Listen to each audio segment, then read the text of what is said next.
Olá a todos, meu nome é Robledo Lira, eu vou apresentar um trabalho, um seminário sobre corpo, raça e violência, que corresponde à cadeira de Seminário em Filosofia Política 3, que está sobre a tutela aí da doutoranda Bruna Leite, né, e sob a supervisão da professora e doutora Maria Sônia Esquil. Então a gente vai falar sobre esses tópicos nesse slide e vamos começar.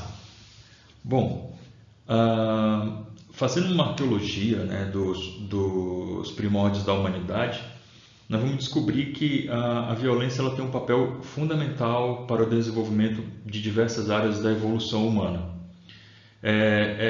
E essa é tão antiga quanto as sociedades em si, pois de início ela se trata somente de um poder desferido contra o outro, né? O outro não só outra pessoa, mas tomar o outro como tudo aquilo que está em torno de si, né? No caso do indivíduo. E como se ela fosse uma espécie de engrenagem, essa violência ela vai gerando mais violência, né? Uma espécie de modus perpetuum, assim. Violência gera mais violência, que gera mais violência. E dizem que a violência está em todos, né? E está em tudo, digamos assim. Ela é de todos e está em todos seria melhor a frase, né?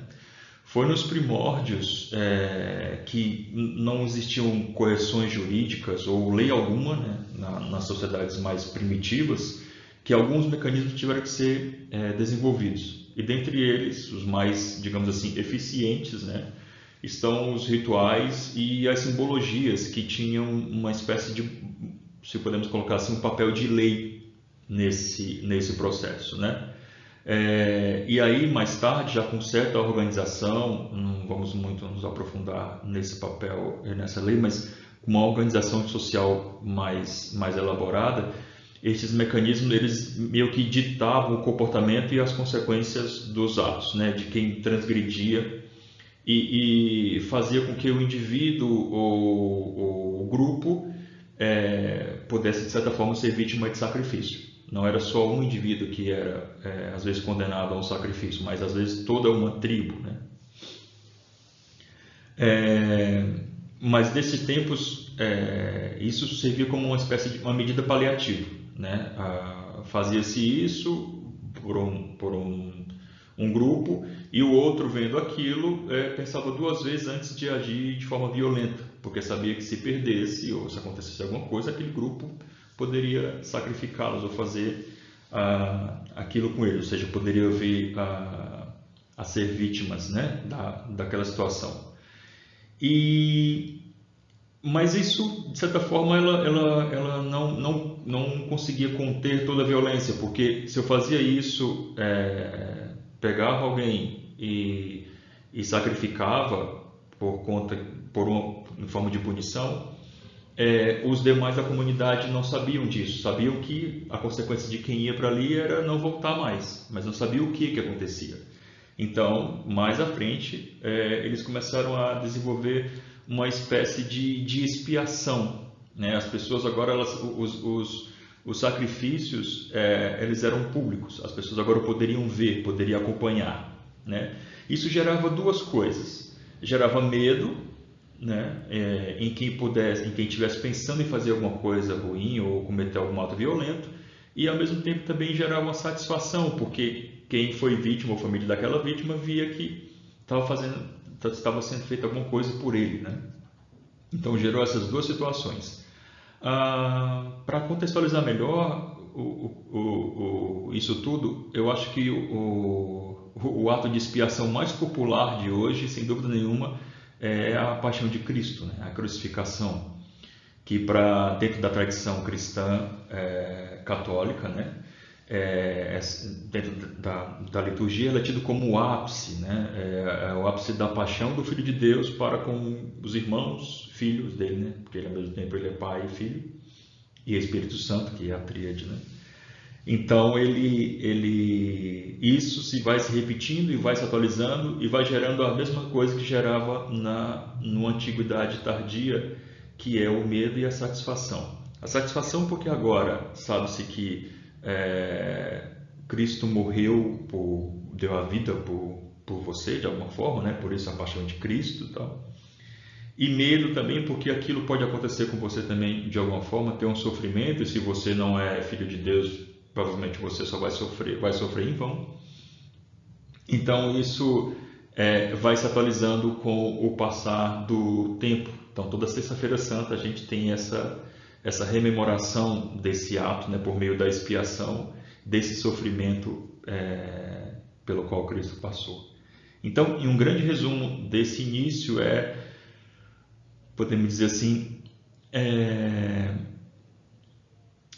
uma pedrada só se combate com duas pedradas ou uma pedra com uma pedra maior, né? E tudo isso em detrimento da paz e da organização, ou seja, a violência gera mais violência por vezes para controlar a violência, né? Então nós temos aí os primórdios de uma situação, digamos assim, bem complicada.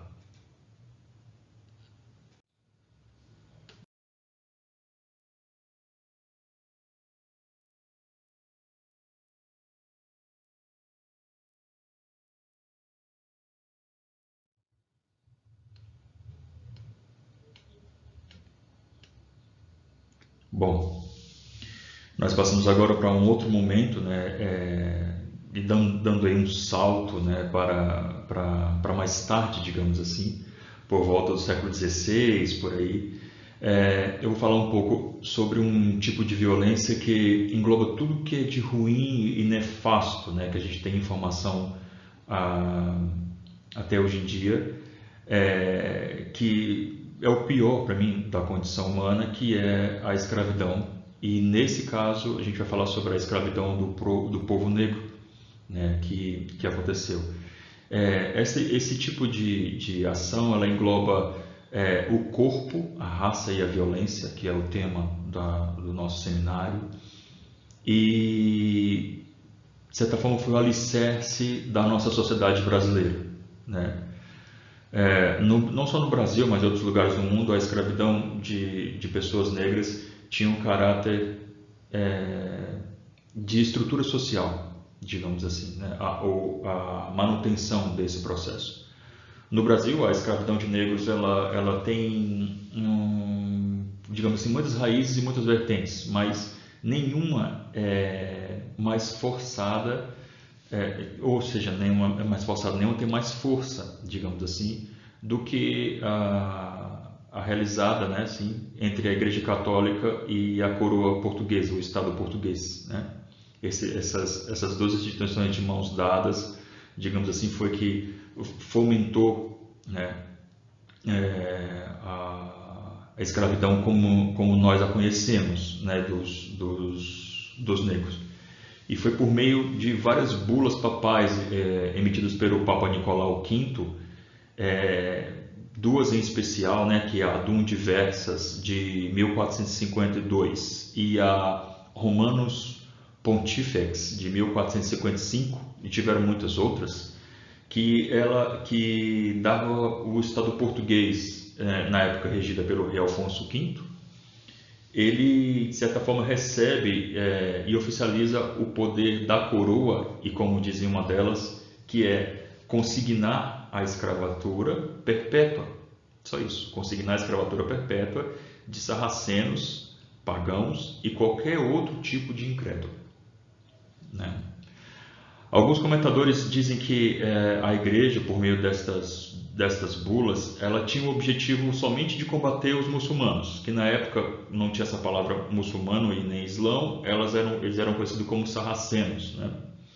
Mas de certa forma houve um aproveitamento, né, digamos assim, por uma conveniência, e as ações elas foram todas direcionadas aos países africanos e consequentemente liberando assim a captura do seu povo, né, de boa parte do seu povo.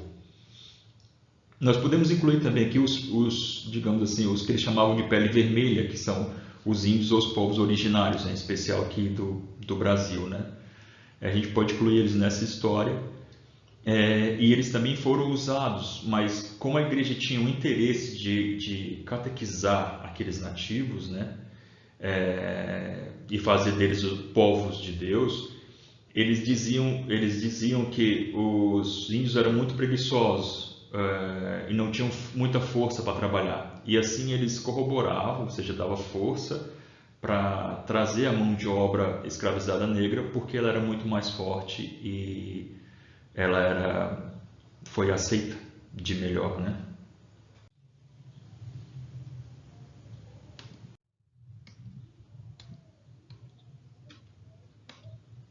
Bom, continuando. Esse trecho aí é de uma música chamada Leilão, que ela tem a letra do Requiel Tavares e Joraci Camargo, né? Ela é uma música de 33, mas que se tornou mais, digamos assim, popular, e é lindamente interpretada pela Mônica Salmazo, num dos últimos trabalhos dela, né? Essa música ela nos dá uma pequena, mas uma comovente dimensão do que é a venda de escravo no Brasil, porque ela vai narrar esse momento, né, da venda do escravo, aquele momento em si que eles estão sendo exibidos. E é muito bonito, né? Ao mesmo tempo é um ato, a música é bonita, isso que eu quero dizer, mas é um ato extremamente violento, e que tinha como principal produto os corpos negros, né? E eles sofriam uma violência, digamos assim, análoga ao que é feito aos animais de uso doméstico. Desculpa. Que eram todos colocados no mesmo lugar. E segundo algumas correntes históricas, o período o período escravagista, né, ele durou 353 anos, desde que se tem a primeira informação registrada sobre esse processo aqui no Brasil, digamos assim. Estamos nos referindo sempre ao Brasil, e até digamos assim, a Lei Áurea, né, que a gente sabe, no fundo não foi o fim. Bom, isso é tempo mais que o suficiente para, digamos assim, enraizar memórias que se entrelaçam e são de certa forma observáveis, né, na psique, na psicologia e também na epigenética, que é um termo que nós falaremos melhor mais à frente e é extremamente interessante. Bom, nós temos o poder soberano que determina quem vive e quem morre nesse período, já é bem ativo, e foi o mesmo que determinou quem era escravo e quem era livre, esse mesmo poder, e quando começar e quando terminar a escravidão, foi também determinada pelo poder soberano da época, né? E como já falamos, uma das origens da casadinha, digamos assim, Estado e Igreja, o final, né, entre aspas, que muitas aspas, se deu por político, ou seja, o final dessa união se deu por questões políticas, e mais uma vez o Estado usou das leis, né, para promulgar a Lei Áurea, mas só que antes disso algumas leis já tinham sido elaboradas, né, digamos assim, pelo direito nacional e não pelo Estado.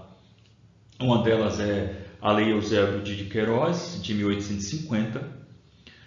Nós temos aí a Lei do Ventre Livre, que é de 1871, e a Lei dos Sexagenários, que é de 1858. A Lei Áurea ela é de 1888, ou seja, 3 anos depois da Sexagenários, né? E são todas essas 3 leis que eu falei, elas são todas oriundas da pressão popular, né, de movimentos abolicionistas que forçaram o Estado, que foi um dos últimos países, não sei exatamente se foi o último país, a abolir a escravidão, né? E forçaram ele a se posicionar oficialmente, digamos assim.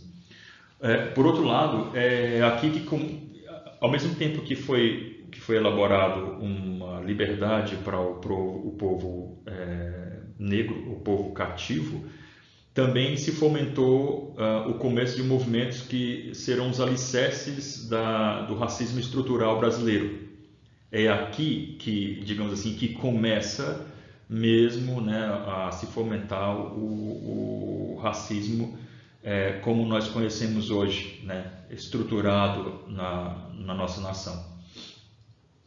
Foi com a Lei Áurea que o povo negro recebeu a liberdade, né, e mais uma vez muitas aspas aqui, e foi com essa mesma lei que os brancos senhores de terra deixaram de ter aquela posição de mestre e escravo e passaram a ser só brancos versus pretos, né? Ou seja, brancos versus negros, e com uma crescente hierarquia de ambos os lados, né?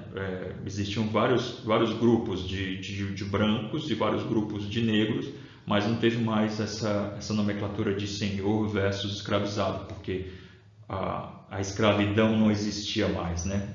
Por lei, por assim dizer. Esse período que eu estou narrando, ele é breve, mas ele já tem, assim, gerou tanto material que dá para você passar uma vida estudando, né? As mazelas do racismo contra o povo negro, elas simplesmente explodiram de uma hora para outra, né? Assim, tudo veio à tona, né? E como a gente tem visto com questões políticas, é isso. Quando uma lei explode ou uma condição ela vem à tona, todo o restante vem também, né?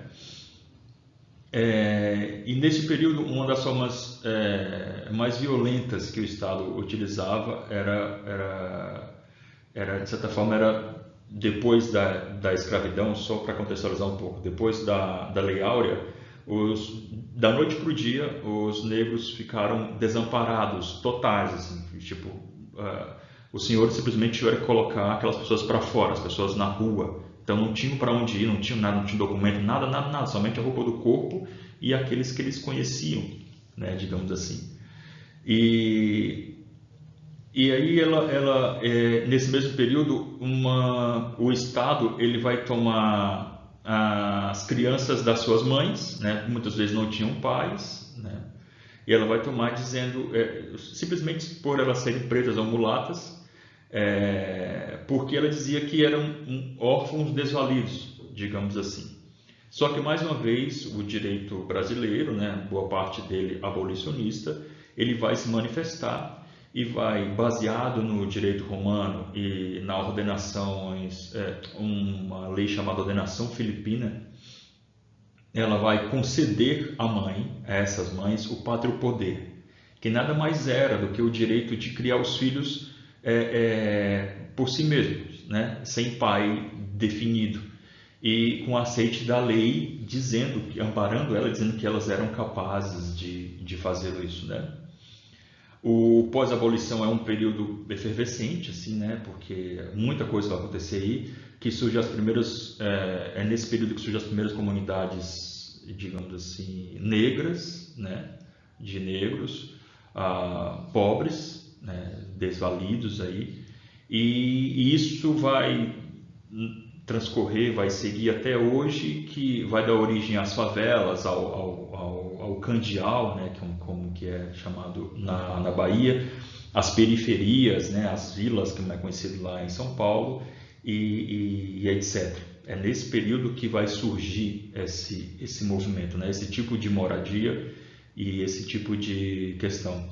Também nesse período também surgem novas modalidades de trabalho, que é um trabalho de conveniência, ou também vai surgir novas formas de conviver, né? Porque agora, por lei, não se pode mais escravizar, e passou a caber, assim, de certa forma, cabia ao ex-escravo decidir como participar do trabalho da terra, né? Onde ele estava cativo.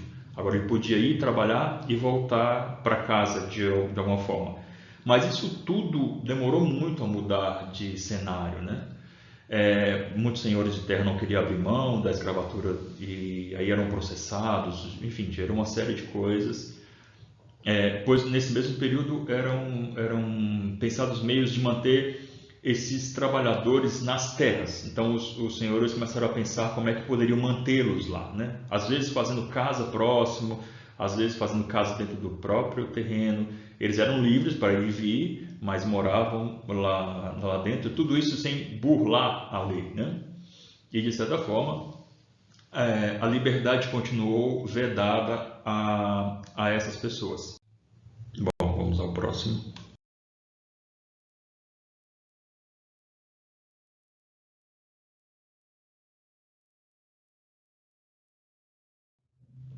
Bom, continuando.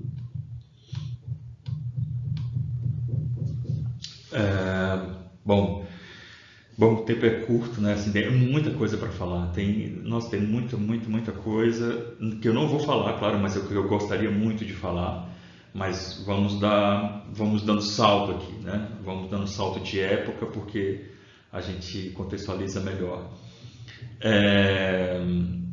A gente precisa acontecer porque assim muitas coisas aconteceram desde a Lei Áurea para cá, né?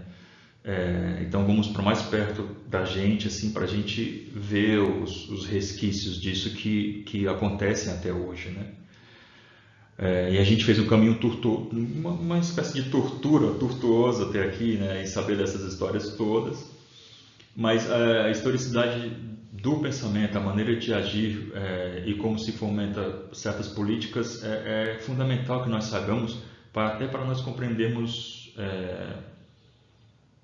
que isso não é um modismo, isso não é inventado, né? Isso realmente aconteceu.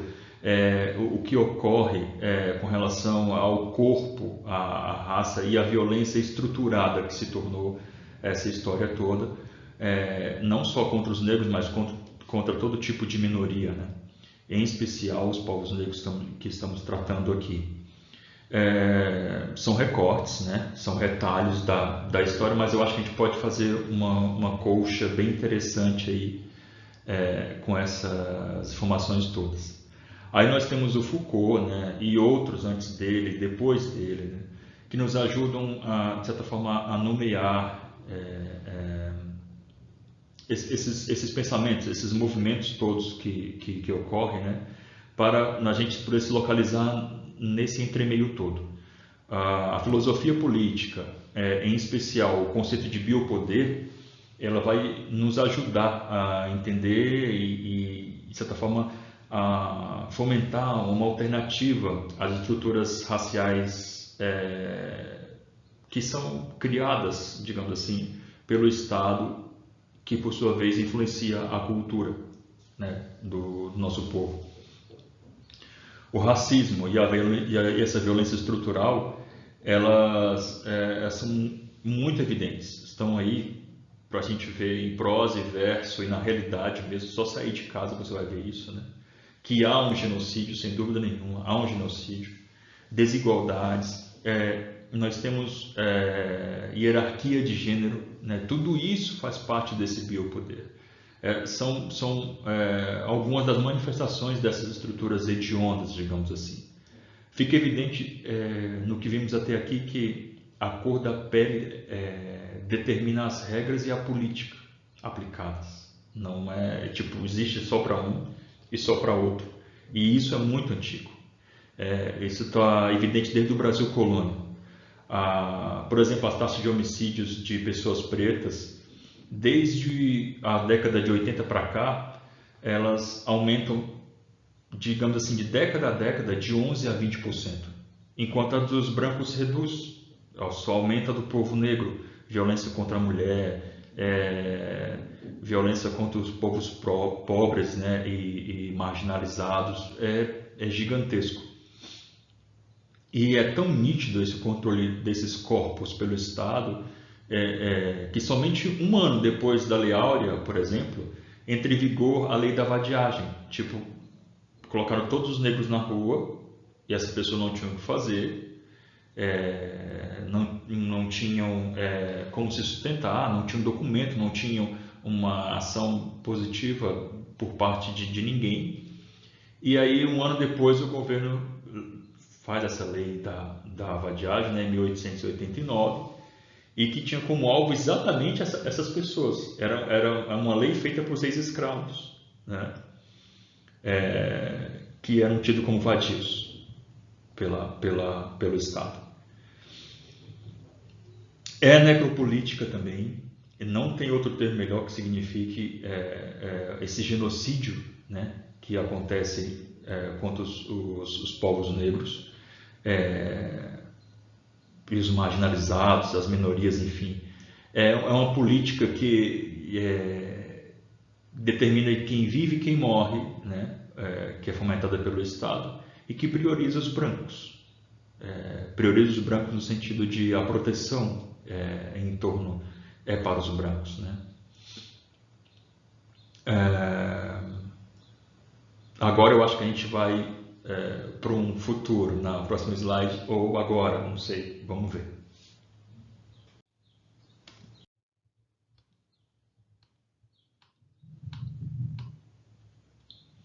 Bom, essa frase aí eu creio que alguns conhecem, né? Sim, é da música do Racionais MC, mas vamos lá.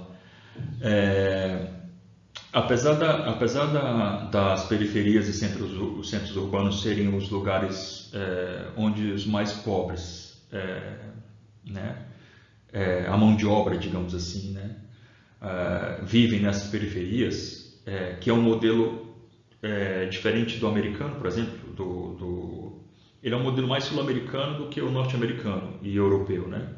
Lá eles, só para contextualizar um pouco assim, a periferia pertence aos ricos, ou seja, quem tem dinheiro, e quem mora no centro são os pobres.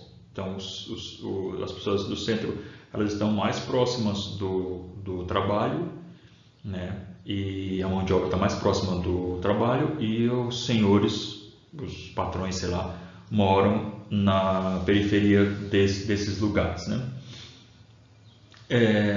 Mas esses lugares também são locais de manifestação cultural, né? Que tem uma base que tem bases que se organizam, né? Surgiu nesses locais, por exemplo, o samba, né? As seatas levaram para o Rio de Janeiro, né? Mas surge na favela o rap. Aí nós temos aí uma força muito grande que vem de São Paulo e de outros lugares também, né? Mas é mais evidente lá, os grupos mais antigos estão lá.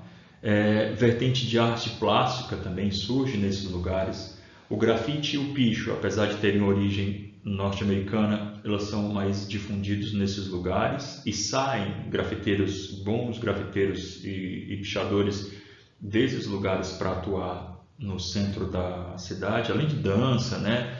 Uma maneira própria de falar, determina o comportamento dos jovens, enfim, existe um ecossistema cultural tão vivo quanto qualquer outro lugar.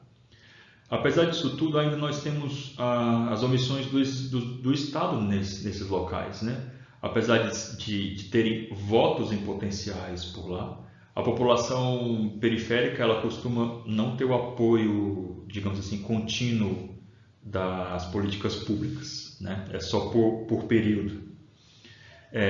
Precarização, falta de saneamento básico, educação digna, moradia digna, são só algumas das faltas que o Estado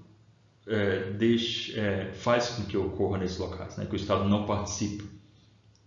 Aqui, nesses locais, a biopolítica e a necropolítica, elas estão estampadas no dia a dia das pessoas, né?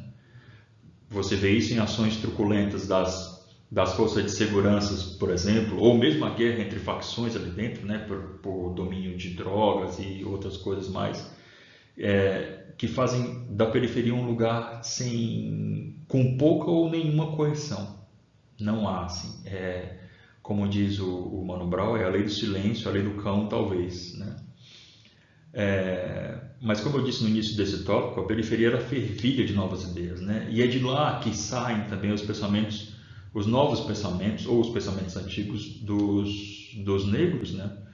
No sentido de filosofia, sociologia, literatura, nas artes, como eu já falei. Ela tem alcançado novos patamares com o advento informacional da internet, digamos assim. Se antes nós já tínhamos, digamos, por exemplo, a poesia da Maria Firmina, né? Abdias do Nascimento, mais tarde nós vamos ter os manifestos da Bell Hooks, Françoise Verger. Hoje nós temos a Cida Bento, né? A Grada Quilomba, a Djamila Ribeiro, dentre outros, que produzem o conteúdo, né, que incita a reflexão das pessoas, não só da periferia, mas também de fora, que elas analisem o meio que cerca elas, né? E isso faz com que as pessoas possam ser mais participativas do meio que ela vive, né? Porque agora ela sabe quem é que deixa elas viver, por exemplo, né? Mesmo de forma precária, e quem é que faz aquilo com elas, o que foi que aconteceu até hoje para que aquilo acontecesse, né?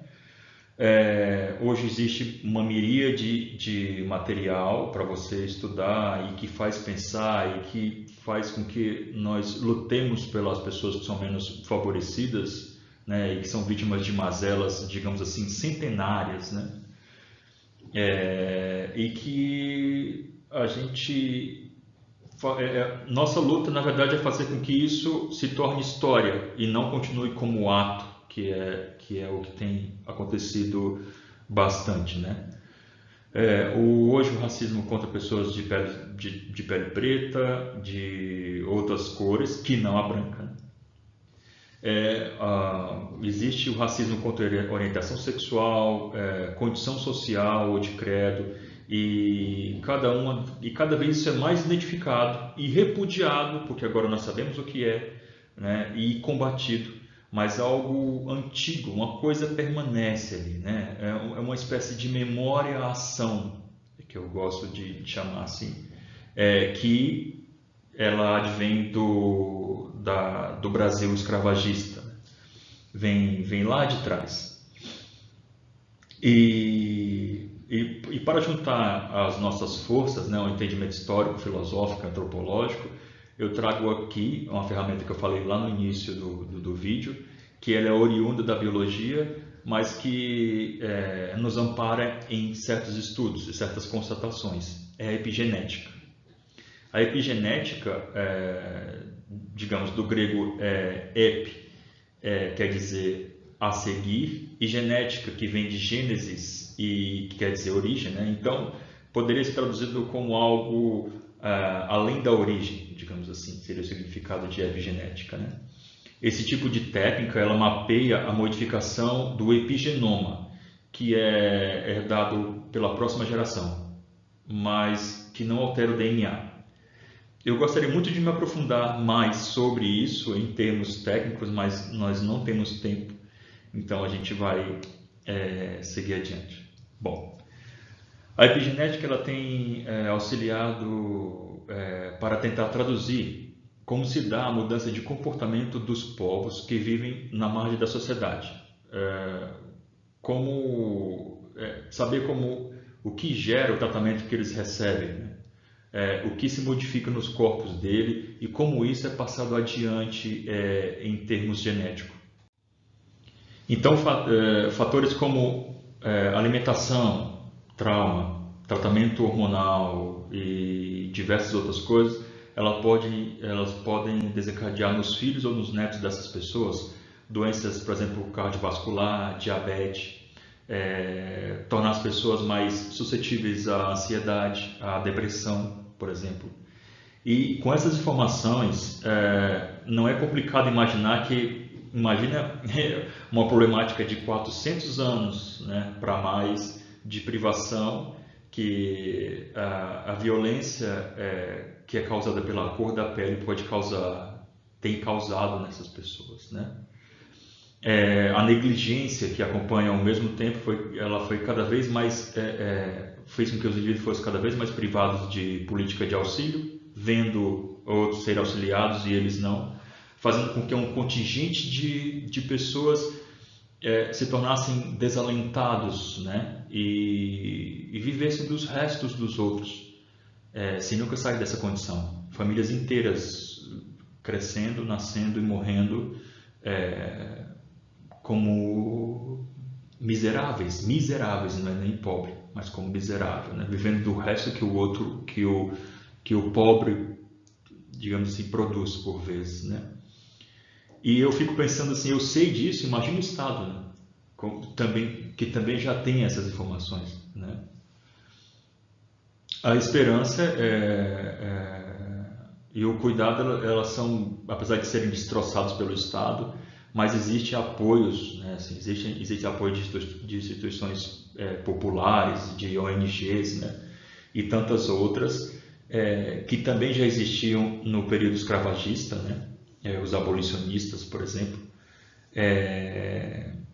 que podem, né? Que fazem com que essa epigenética ela seja mudada de alguma forma. Então, assim, o cuidado seria um fator fundamental para a mudança disso, né? Melhores condições de participação, talvez não exigiria tanta luta ou tanto desalento, né? Mas é uma luta para fazer com que essas pessoas participem e sejam participados da melhor forma, né? E se a biopolítica vai nos mostrar que o Estado, ou mesmo os micropoderes, escolhe quem vive e quem morre, por meio disso busca o controle dos corpos. Quem sabe a epigenética, né, ela ligada a outros poderes, a outros saberes, ela possa nos dizer que tipo de ambiente melhor podemos criar para essas pessoas, com cuidado e atenção que elas merecem, né? E também fomentar a participação mais plena, né? Sem filtros ideológicos, digamos assim.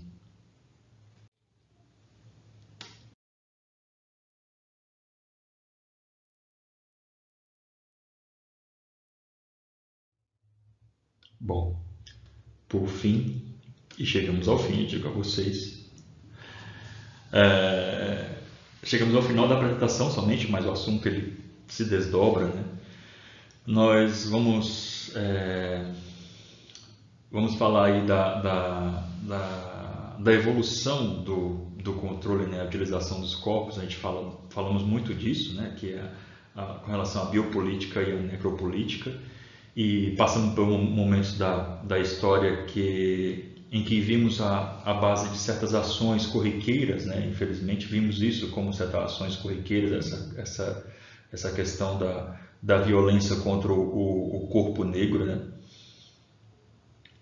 Mas também nós vemos hoje como essa violência ela foi importante, né, na construção para a formação do Brasil. Infelizmente não dá para imaginar como seria de outra forma, pois nós não temos outra forma. Nós temos a forma como aconteceu e como o Brasil evoluiu nesse processo. Então quando eu digo que ela foi importante para isso, né, para essa evolução. Isso não quer dizer que ela seja boa, né? Isso não dou aqui esse peso. Mas e hoje, né? Hoje 2022, eu trouxe aqui uma questão, trago aqui uma questão que nós chamamos de corpo, né? Por exemplo, nós chamamos de corpo de conhecimento, por exemplo. O corpo de conhecimento ele é toda uma estrutura que pertence a uma instituição ou grupo, né? Digamos assim.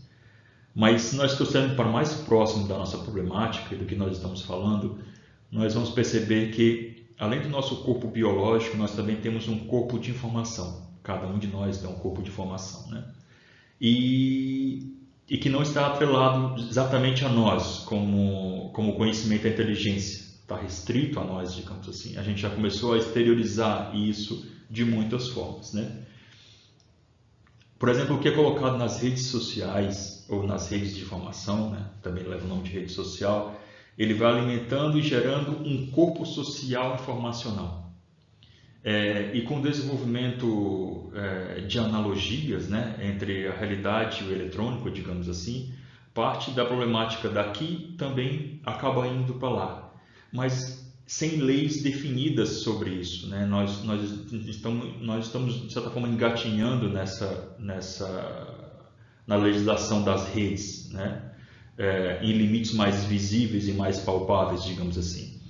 Esse novo corpo ele também é alvo das ações estatais e sociais e culturais.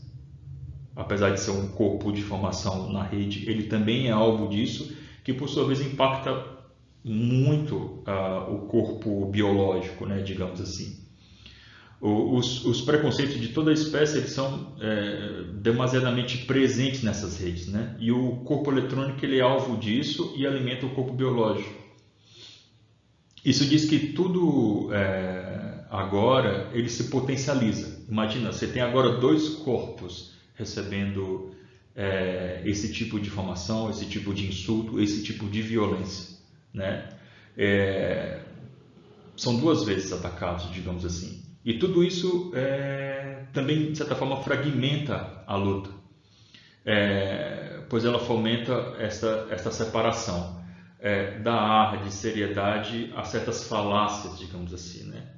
E dentro desse ambiente informacional, a gente tem, assim, a gente é metralhado com propaganda, né? E essa propaganda ela perfaz os estereótipos, ela vende desgraça, ela cria tendência e muitas outras mazelas tão violentas quanto essa realidade, né? Os corpos são vítimas dessa violência, tanto um corpo como o outro, tanto biológico como o corpo informacional. E sim, é bem fácil dizer que é bem fácil a gente